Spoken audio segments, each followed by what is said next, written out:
They said he was dangerous.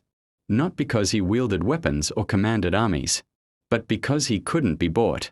In a world where every voice had a price, Traore's silence in the face of temptation was more threatening than any revolution.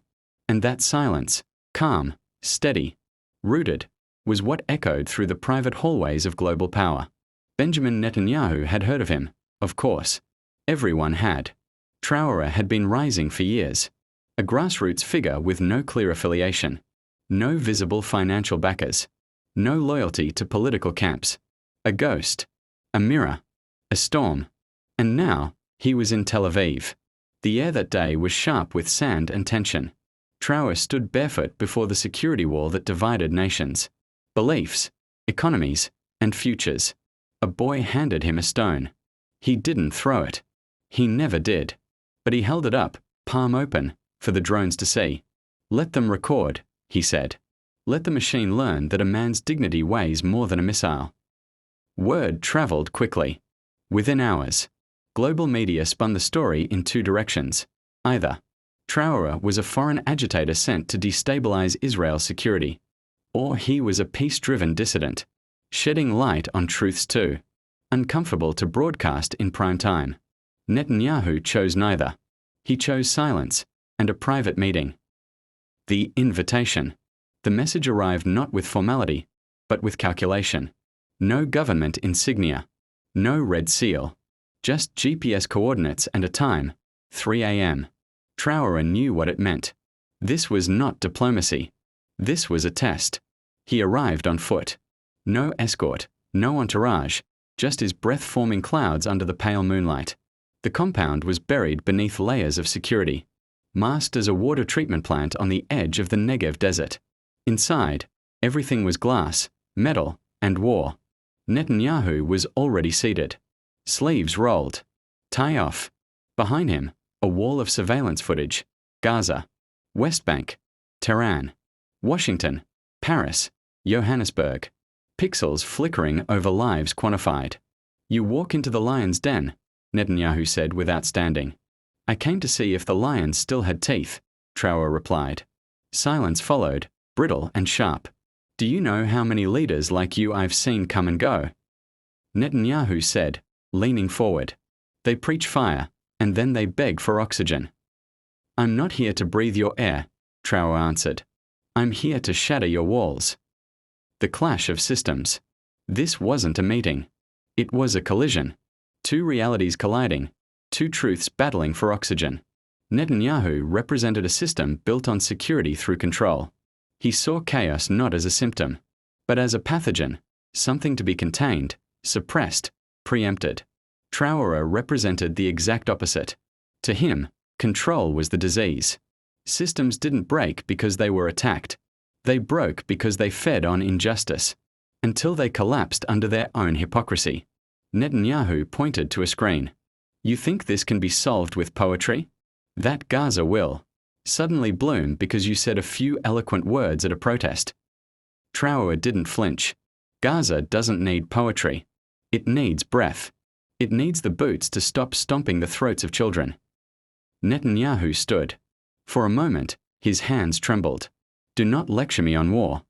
I have lived through more than you can imagine. And yet, Traore said, rising as well, you learned nothing from it. Voices in the shadows.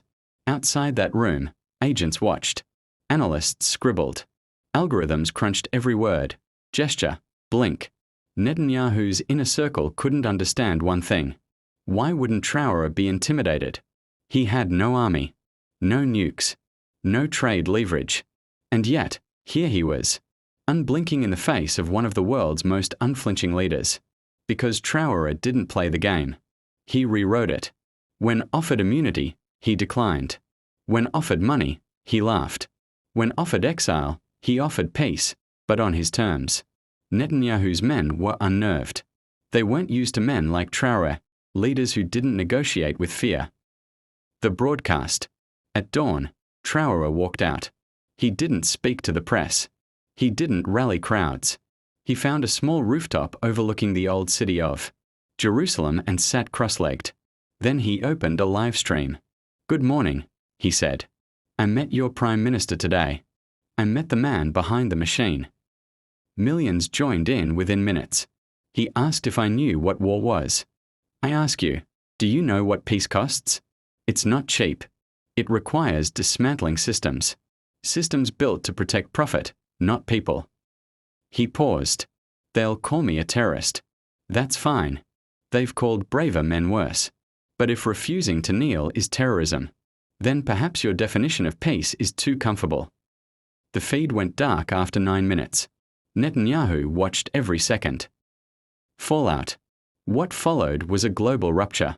Netanyahu's government issued a restrained statement. They didn't deny the meeting, but they denied its content. Traore issued no statement. He disappeared for a week. Then, footage emerged. Him in a refugee camp in southern Lebanon, helping build a school, teaching kids how to read. It was not an accident. While politicians issued press releases, Traore moved among people. He didn't fight the system with tanks. He fought it with presence, behind closed doors. In Washington, an emergency committee convened. Traore had become a narrative threat. His existence destabilized not with violence, but with vision. A vision people actually believed in. A senator said, "We cannot afford another Mandela. Not now." An advisor replied, "He's worse than Mandela. He's younger. He understands TikTok." In private emails, Netanyahu referred to Traore as the shadow. "He doesn't speak like a man," he wrote. "He speaks like history trying to rewrite itself." The decision. Netanyahu had a choice.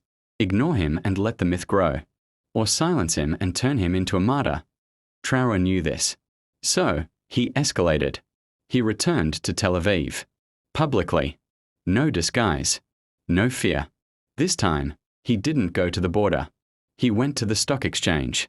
He stood in front of the digital ticker and simply said, "How much is justice trading at today?" Cameras caught it. The clip went viral. The unraveling. What followed was not a revolution in the traditional sense. No fires. No riots. It was slower. More dangerous. Banks received anonymous letters quoting Traoré. CEOs were confronted at conferences by employees, asking questions about systemic injustice. Soldiers refused orders, not out of protest, but confusion. What are we protecting?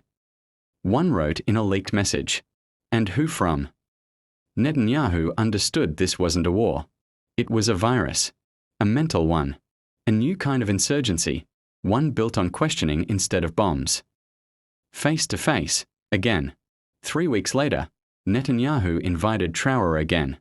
This time, Traore declined. He sent a single message. You cannot negotiate with someone who has nothing to lose and nothing to want. It was not arrogance. It was clarity. Traore didn't want power. He wanted collapse. But not of nations. Of illusions.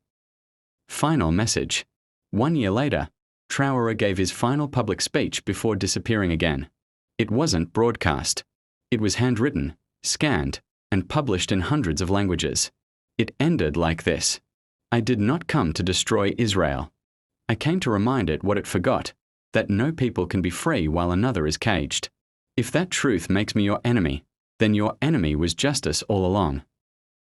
Legacy. Traore vanished. Netanyahu remained in power. But something had shifted. The streets hummed differently.